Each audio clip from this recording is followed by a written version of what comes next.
6:30 to 7 p.m., the President will meet with the International Youth Fellowship. Dr. O. South Park is the founder. The President in that meeting will be accompanied by the Minister of Education, Minister of Gender, Minister of Information, and Minister of State for Special Services. On Wednesday, tomorrow, 9 a.m. to 9:30, signing of the joint communique with Seychelles. So Liberia will be signing a joint communique with Seychelles. I can't tell you what is in that communique, only they sign, and they supply all the details, and they let it out to you on Thursday.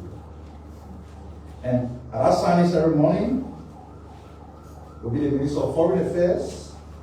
Somebody was asking, what is the Minister of Foreign Affairs doing there? When the country is signing joint communique, who's supposed to lead the charge?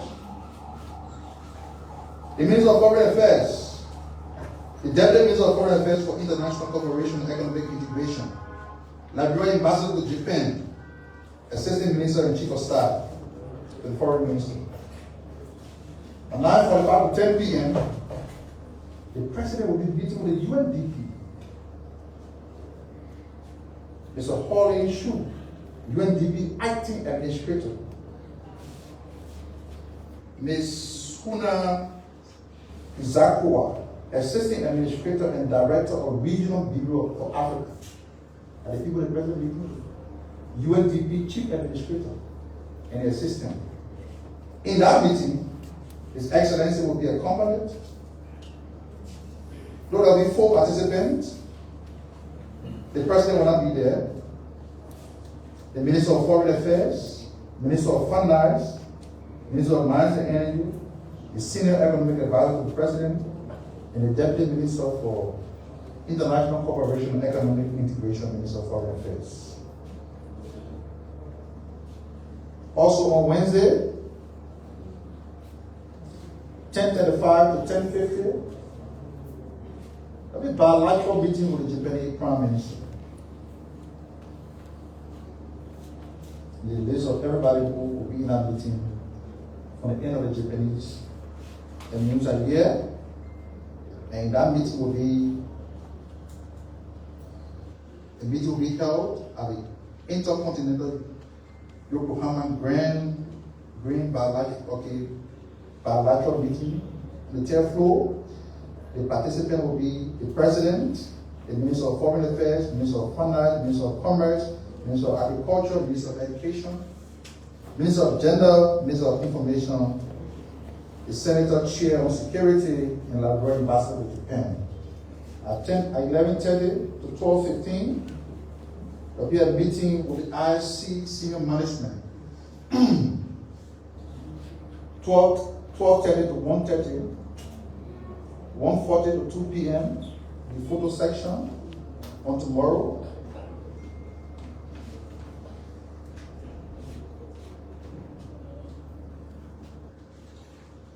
And at 2:20 to 3:25, opening section, opening remarks by the Prime Minister of Japan and the African Union Chairperson or President of Angola. There will be remarks by co-organizers. The President and his delegate will be in attendance.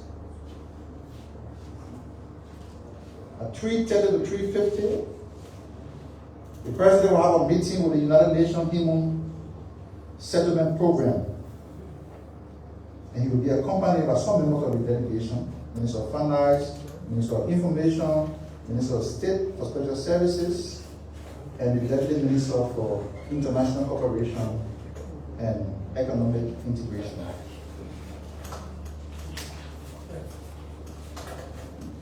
On Wednesday at 4 to 5:55 will be the plenary section.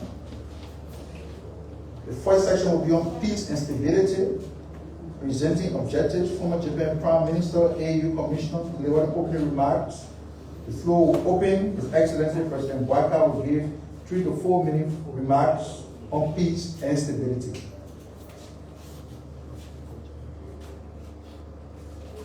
By 7:30 to 9, welcome reception, opening performance, welcome speeches, President Barker, and delegates.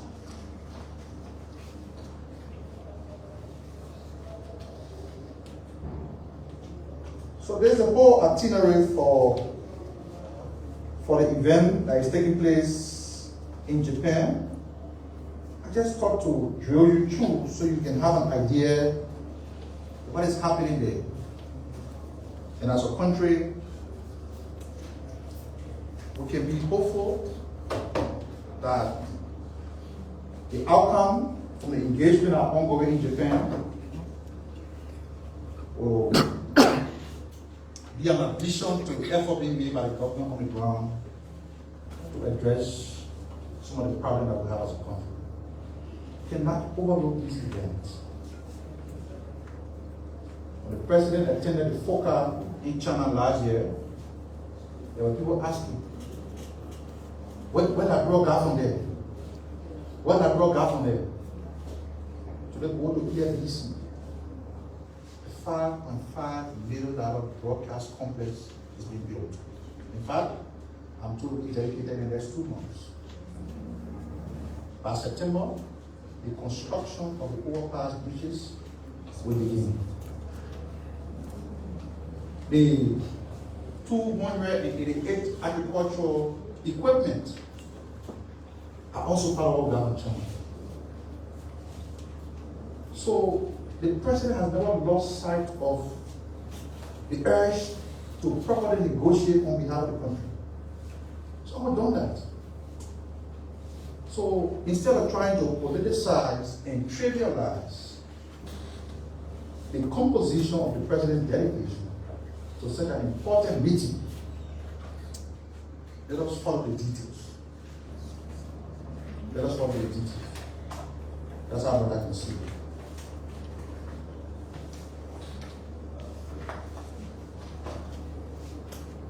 A 2-day technical working section on drug and substance abuse commenced on yesterday, 18 August 2025, at the Ministerial Complex in Monrovia.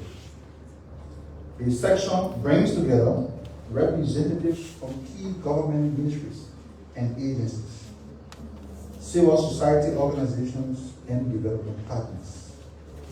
The primary objective of the section is to develop clear strategies and guidelines for implementing the President's directive to intensify Liberia's fight against drug and substance abuse. The working session also aims to establish a coordinated national roadmap and expand rehabilitation services with strong community involvement. On January 29, 2024, His Excellency President Walker declared drug a national health emergency. In response, he established the multi-sectoral steering committee on drug and substance abuse. The committee is chaired by the Minister of Health, with the Ministry of Justice serving as co-chair. Other members include the Ministry of Youth and Sports, the Ministry of Gender, Children and Social Protection, the Ministry of Finance and Development Planning, and the Liberia Drug Enforcement Agency. The President also expanded the committee to include the United Nations Agency and civil society organizations. The committee mandate is to design and implement a holistic national response to mitigate and ultimately eliminate the use of illicit drugs in Liberia. So, just before this working session was organized, you see that communities across Monrovia have started to take matters in their own hands to carry out citizen arrest and subsequently turn over those involved to the police. We thank the communities that have conducted themselves so far in an orderly manner.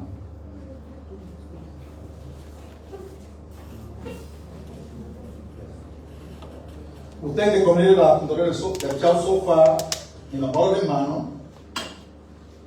and call on members of other community leadership to work with the joint security, to act in similar manner and form. It has to be done in a non-violent manner. Do it in a non-violent manner. We cannot sit as a country to allow this dangerous scourge of drug and substance abuse to destroy the future of the next leaders of our country. We need to act beyond political lines. We need to act beyond religious lines. We need to act to protect the community. And so, while the government is formulating the roadmap, the community is not left out. That's why civil society organizations are included. The communities that have acted so far, they are working closely with the security apparatus, and so far, so good. No incident of violence have been reported. In an effort to strengthen road maintenance and community monitoring in Liberia, National Road Fund has officially turned over a fleet of 28 motorbikes, a pickup truck, along with computers and printing equipment to the Ministry of Internal Affairs.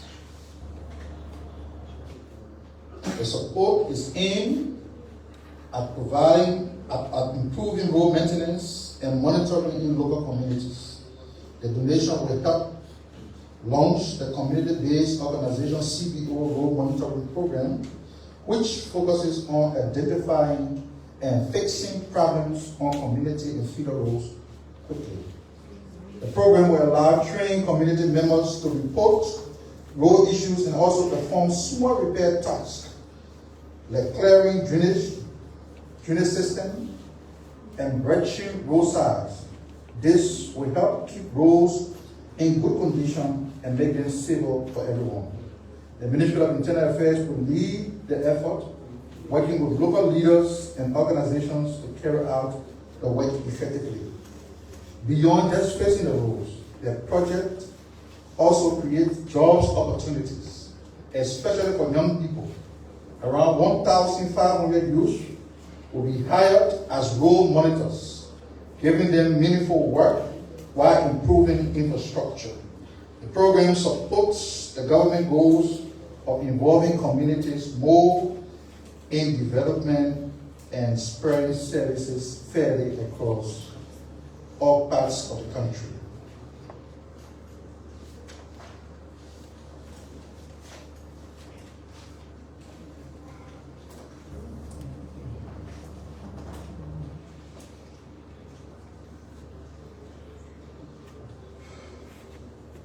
The government of Liberia, through the Ministry of Posts and Telecommunications, is pleased to announce the successful completion of Liberia's first ever digital village.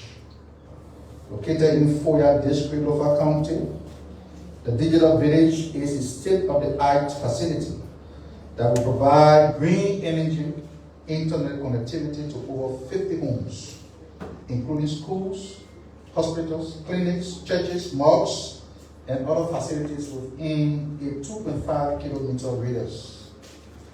The digital village will also offer smart classrooms, education for students, enhancing their learning experience and providing them with the necessary skills to succeed in the digital age. One of the most impressive aspects of the digital village is the ability to provide free solar electricity to over 100 homes within the Foya district. This initiative is not only meant to improve the lives of residents, but also to promote sustainable energy. The digital project was made possible through the sponsorship of Urey, a leading global provider of information and communication technology solutions. The digital village is expected to be launched soon, and the Ministry of Posts and Telecommunications is working to finalize the preparation. The launch will mark a significant milestone in Liberia's journey towards becoming a digitally enabled nation. The achievement is a testament to the Liberian government's commitment to harnessing the power of technology to drive development and improve the lives of citizens.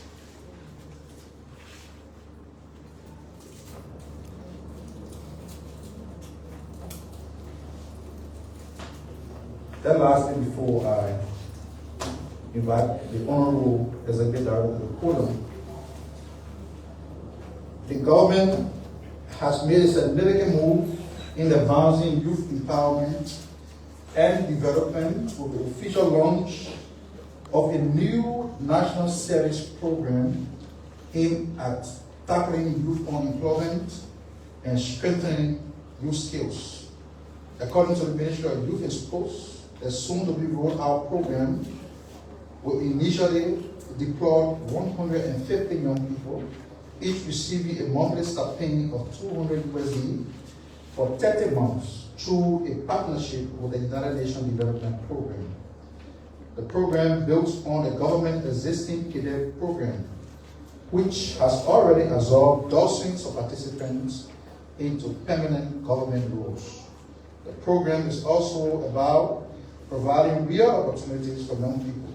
Last year, the cadets were placed into government jobs, showing that skills-based programs are effective for mobilizing primary capital, advancing quality infrastructure investment, supporting disaster risk management, resilient infrastructure in Africa, among others.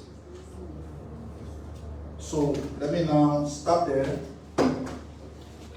and invite the Honorable Executive Director of the EPA, so Emmanuel Urey.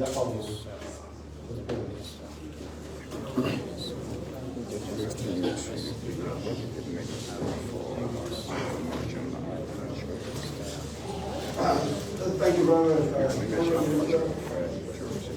Very extensive and comprehensive information to the public. And I'm glad we are once here in this unique conference hall. And very beautiful and representative of a proper and functioning government and the Ministry of Information. The Environmental Protection Agency is here to give some updates to the public, and we are joined by our media coordinator. Our state of the laboratory that we set up across the country and the rest of it. Sorry for that. I go through here. I will get my WhatsApp off my computer because otherwise, calls started coming in already. Yeah, the calls started coming in already. So I was a little bit of time here to make sure I show my file back.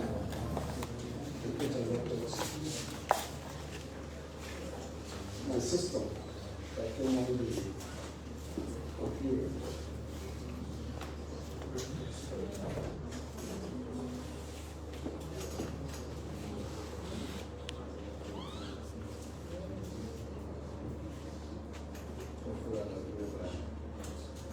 You know, technology work as my work on the interference lines. It's difficult. So there we're going to make that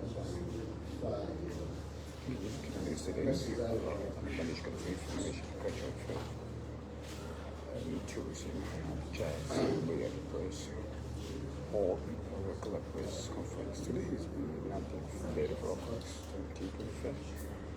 Why shouldn't be back or broadcast this morning?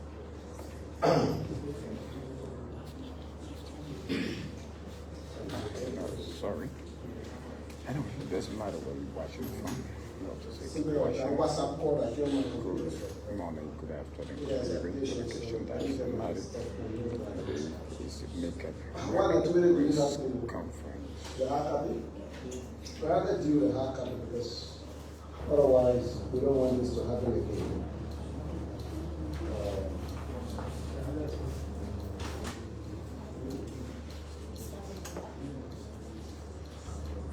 Yeah, I'll deal with the hard copy. I think it's the same. Yeah, take a picture of it. Level with the traditionals and the old school way. Thank you. As I was saying, there are many things we'll talk about, but I think for today's purpose, actually, we'll just go ahead and talk about the carbon policy. So we'll keep it short. We'll keep it in a way that we don't overly stress ourselves in terms of the kind of information we have to share with the public. For today, I'll be speaking about the development of Liberia carbon market policy and climate change law. The government of Liberia wishes to inform the public of major strides undertaken in the development of the national carbon trading policy and complementary climate change law. Around the world, carbon market has become a critical tool in financing climate action, protecting forests and supporting sustainable development. However, such a market can only operate effectively within a rule-based system that ensures transparency, accountability, and fairness. Liberia is determined to establish such a system. The mandate of the National Climate Change Steering Committee. The National Climate Change Steering Committee, or NCCSC, is headed by the President of Liberia and is the highest decision-making body for climate change activities in the country, including policies on carbon market. At its 24th sitting in July 2024, the National Climate Change Steering Committee mandated the Environmental Protection Agency to lead the development of developing carbon market policy and closely assisted by the Forestry Development Authority when it relates to carbon that is stored in the forest. Since that directive, the EPA, the FDA, and partners have been working tirelessly to develop both the policy framework and the climate change legislation that will govern Liberia's participation in the global carbon market. Partnership with Coalition of Rainforest Nations. To strengthen this process, the government of Liberia signed a letter of agreement with the Coalition of Rainforest Nations. On this partnership, CFRN is providing technical assistance to support the drafting of Liberia carbon market policy, as well as conducting a comprehensive forest inventory to determine Liberia carbon stock. This stock taking is essential as it will establish the baseline of the country's natural capital in terms of carbon storage and set the stage for future participation in the international carbon market. On capacity building, recognizing the importance of this national national expertise, the government, with CFRN support, has been conducting capacity building programs and training for the Carbon Technical Working Group, which comprises technicians from line ministries and agencies as well as civil society organizations. These training aim to equip national stakeholders with the skills to collect and manage carbon data, take stock of our forest carbon.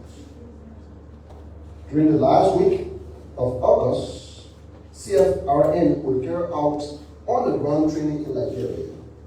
Trainees will use modern technologies, including high-resolution aerial photography and advanced modern tools to estimate Liberia carbon stock.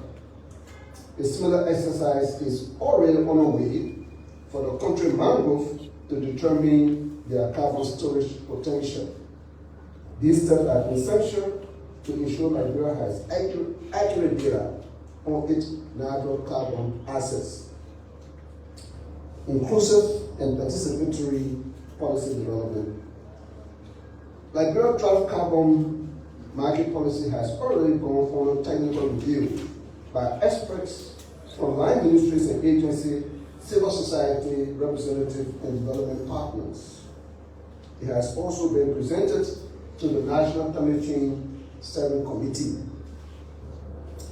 In addition, the National Climate Change Steering Committee Secretariat, which is situated within the EPA, has carried out public consultations in 7 of Liberia's 15 counties, gathering input from local leaders, county authorities, and community representatives.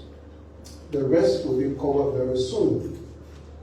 These consultations are central to ensuring that the policy reflects the view and needs of ordinary Liberians, especially those whose livelihood depends directly on forests and natural resources. The upcoming national dialogue.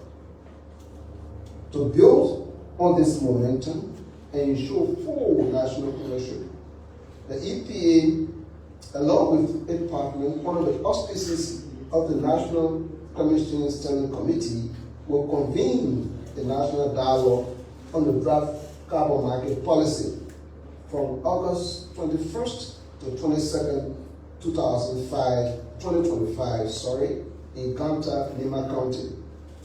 This dialogue will bring together county superintendents and development superintendents, ministers and head of government agency, civil society organization and development partners, women and youth leaders, religious leaders and representatives, and other community representatives, as well as media and student groups. The national dialogue is intended to provide a platform for all voices to be heard. Feedback and recommendations gathered will be integrated into the draft carbon market policy, which will then move to a validation stage for formalization. Pathway to climate change law. Following validation, the next step will be the drafting of a comprehensive climate change law. This law will not only enshrine the carbon market policy, but it will also establish a clear legal framework for climate change governance in Liberia. It will provide the rules, institution, enforcement mechanism needed to guide climate action, regulate emissions, and ensure that Liberia market benefits and ensure that carbon market benefits are shared fairly, particularly for forest-dependent and vulnerable communities.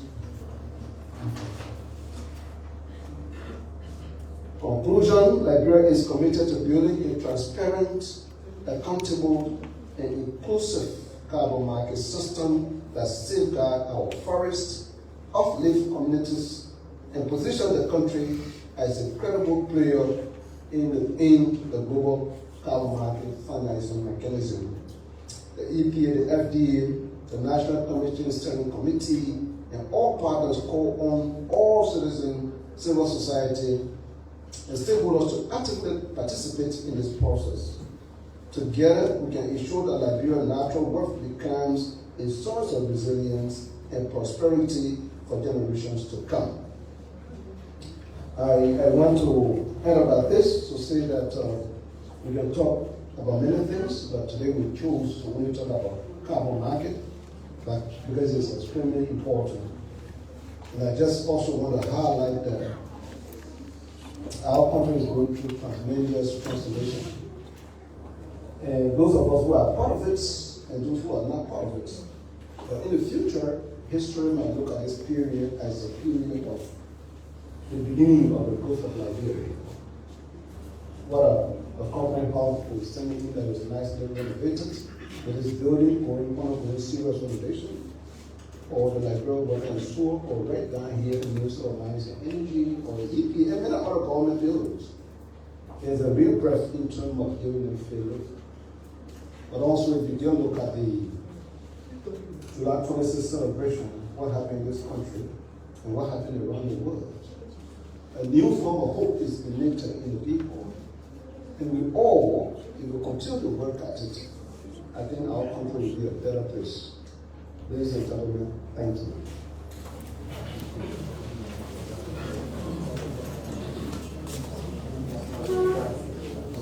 When you listen to the presentation by the Deputy Minister and also by the EPA boss, please come in the queue and ask a question related to the subject we are discussing. Please come in the queue. Come in the queue.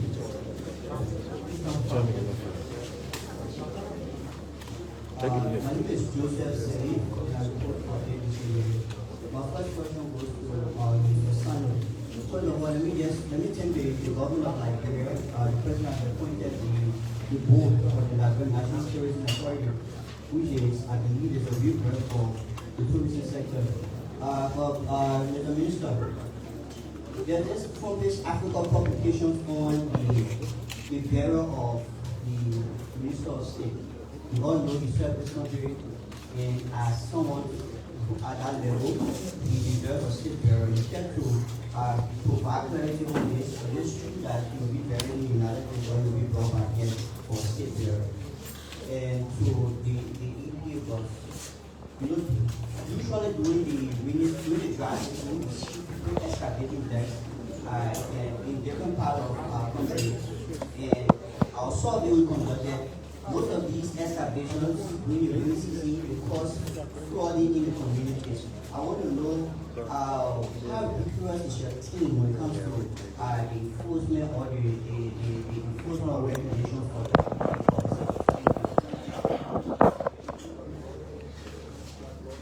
Thank you, my name is Mokolu, and I will go for Inside Liberia. And I want to say thanks to the director and his team on the EP, Mr. Director. So let me ask question. Executive is a senior director. Thank you so much. All right. So the thing is that the presentation was beautiful, but the issue of environmental issue is not just for the elite, it's also for the people in area Jalamu town. But the conversation, there was too much terminology that the people down there may not understand exactly what you were talking about. So my concern is, I think it's a recommendation, next time the conversation to be for the people so that they will know exactly what we're talking about. But the question is, the last time the meteorology team from the Ministry of Transport, they said that there will be rainfalls in certain part of Liberia that will affect like units. The EPA should help in making sure that these people are informed of the forecast. Have you been doing something like that in one country and find all of that? And my last question goes to the government in general. You know, the current debate about the president taking over 22 government officials to Japan has been a conversation. But then, in your conversation, it seems to be like what being romanticized, wherein you say that it shouldn't be trivialized by the people it is intended. But Mr. Sanders, you were one of those persons who criticized, you know, previous government for taking huge delegates outside of the country. Then, now the people say the same thing. You say that it shouldn't be trivialized. Is it the same trivialization then? Thank you. Thank you. My name is Desmond Moyen, I report for Democracy Watch newspaper. Thanks to the executive director, Dr. Who spoke very, lengthy, detailed as a matter of fact. But there is this investigation that our person has been conducting with a mining company on the Bushel Island, situated between the township of Gaglo and the township of New Jersey, precisely Topo Village. And although the historicity of Bushel Island is a strong community with emphasis of rural community and Topo Village, but that same mining company is there mining with the authoritative permit obtained from EPA that they have the right to do same mining to an environment that is already struggling, suffering from flooding and the issue of encroachment. How do the EPA reconcile giving permits to people, to private institutions, to operate or to do same money in some communities that are already struggling for flooding and that encroachment. And just to follow up to that, the carbon summit, not summit, but the carbon dialogue that is coming up, institutionally, are the institution been able to identify some attributing factors to the issue about climate change in Liberia? And recent time you made a statement when you were presenting that in Banga, Banga beside the Bon County, that Liberia holds 40% of the Guinean forest. And there are ways that can benefit us as a country. Do you care to share with the Liberian people what are some of those tangible ways the 40% that Liberia holds of the Guinean forest can benefit to our national economy? And to the government spokesperson, it will always be important that we raise to speak for the voiceless, those who are in great crew that cannot barely speak to you, Minister Sando, who will speak other issues. From your beginning statement, you said the president as an individual is not in the plane precisely to attend the Osaka Expo. But there is a contradiction also from the executive marshal release that the president is in Japan for two particular reasons. One is to attend the Tokyo conference, and the second is to attend the Osaka Expo conference. So you as a government spokesperson, and that coming from the ministry, that coming from the executive marshal, how do the Liberian, reconcile in terms of a balance of information coming from the two government, communications arm? And just a follow-up to that, in relation to the youth delegation, the president of then, critics argue that the president of then, George Weah, traveled, yes, with many people then, but some of these travels, the Puerto brought in the establishment of the Emerald Hospital in Bapulo County. Some of these travels with many delegations brought in the establishment of multiple investable sports parks around Liberia. While it's true, all this was happening, but then this government, these people in power, then opposition, criticized all of those travels, not looking at some of the tangible benefit it has. Do Liberians at this point believe that there is no honest spirit of play in terms of system? Let me go back.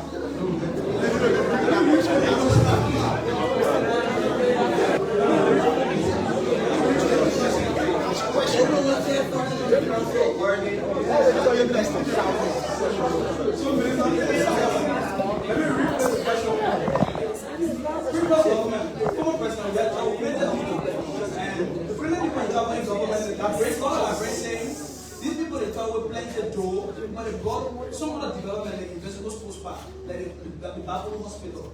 Now the government, I was in power then, the government, I was not in power, the opposition, they criticized, the president was trying to plenty people. That's why the president trouble with plenty people brought in the development. So now that this government, now you people are in power, and the president is doing just simultaneously. How do the Liberians take your criticism? Was it then? Is sincere?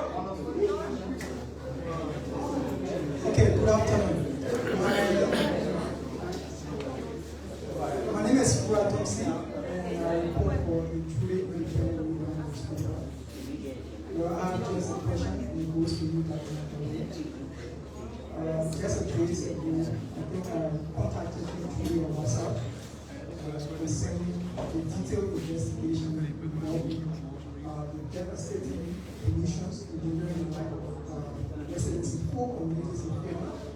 And sadly, the LWSC has been one of the key actors behind it. They have been collecting money and allowing commercial sewage truck drivers to dispose waste into the open. And this practice is affecting those who live in the surroundings. I shared a report with you and few officials of government, but since then, there have been a serious silence. No one is speaking in that direction. Are there any plans to visit that community and see the situation that people are faced with? And if yes, what if our LWSC is in violation of the environmental protection law? Are there penalties for that? Thank you very much. Good afternoon to everyone. My name is Christopher Besman, and I report for Event TV Liberia. Permit me to read here briefly the rule number 4 of the revised government of Liberia travel ordinance law. For a specific trip like high-level meetings such as the United Nations General Assembly, the Africa-China Summit, Korea Africa Summit, the Commission on the Status of Women Conference, maximum amount of delegates shall not exceed 7. My question is, how can we reconcile this particular law along with the dedication of the President of Tokyo? Thank you.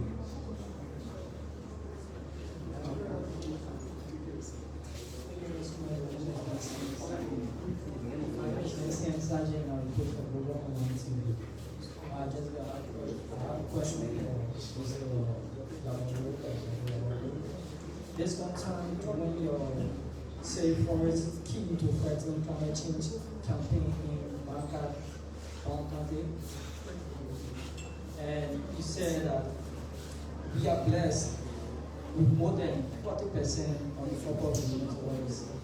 And he asked a question that I want to ask you that because that question was not answered. He said, how can we manage these new resources from how we manage our wood, diamond, iron wood, and now how can we just manage them? Good afternoon, and Valiant today, and talks of my first question goes to the Executive Director. Thank you for the explanation. You talk about the summit or the Dagola here in Ganta, in Nimba County. I didn't hear you talking about some like the manuals who are also there. You remind me, I didn't hear you talking about the part of the Dagola. Why did you decide to bring it out? And that means a sign off. You were talking about the issue of citizens' involvement in tackling drugs in the country. My concern is some of these citizens, they don't have the equipment, they're not even equipped to attack the drugs, they're not even the drug users. Is the government planning to also aid them with some officers? If yes, what does the government expect from the engagement? Thank you. My name is Jackson. So my first question is going to the minister. Let's go first to the trip the president has made to Asian countries, Japan. So my question here is, for the sake of transparency, can you tell the public the number of people that travel along with the president? And the second one is, how much it costs? What is the cost involved? Can you tell the public? What's the name? My name is Jackson H. Siafa. Jackson. So, something. Yeah. So, can you tell the public how much was involved, how much involved in the travel, the process that's involved, how much the government is paying for them to the EPA bus? So, my question is about the issue of carbon monoxide. You know, when all sometimes you see vehicles just getting on the road, smoking all over. So, is there any plan to put this issue under control because it is affecting the citizens? People just behave disorderly. Yeah, thank you. My name is James and I report from K Radio. This is just a follow-up question to what the minister said in his statement. I just want you to please clarify whether you said that this trip is being sponsored by the Japanese government. The government trip to. What's the name? My name is James Nasa, I report for K Radio. What's the full name? James C. Walkley, I report for K Radio.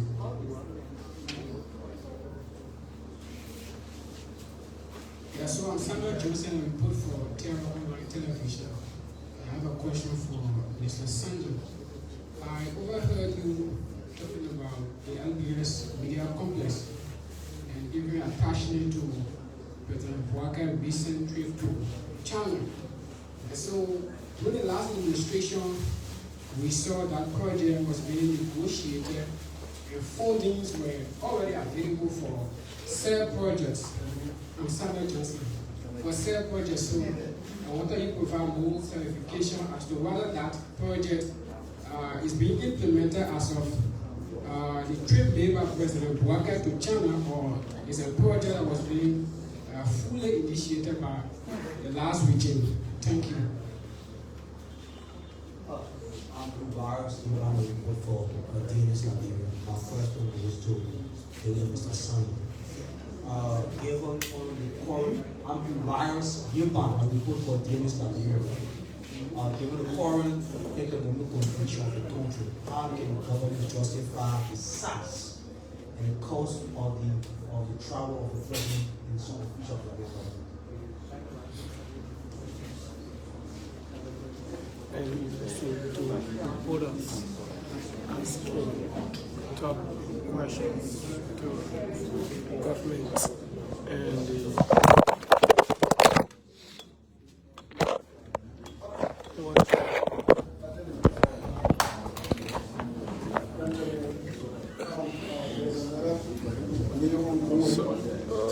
So this is one kind of question.